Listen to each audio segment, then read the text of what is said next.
اعوذ باللہ من الشیطان الرجیم بسم اللہ الرحمن الرحیم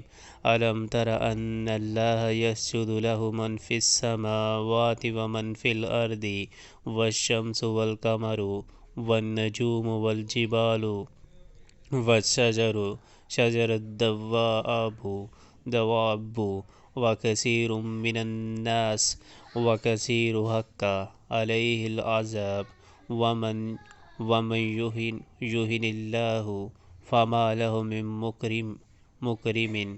ان اللہ یفعل ما یشاء۔ کیا تم دیکھتے نہیں ہو کہ اللہ کے آگے سر بسجود ہے وہ سب جو آسمانوں میں ہے اور جو زمین میں ہے، سورج اور چاند اور تارے اور پہاڑ اور درخت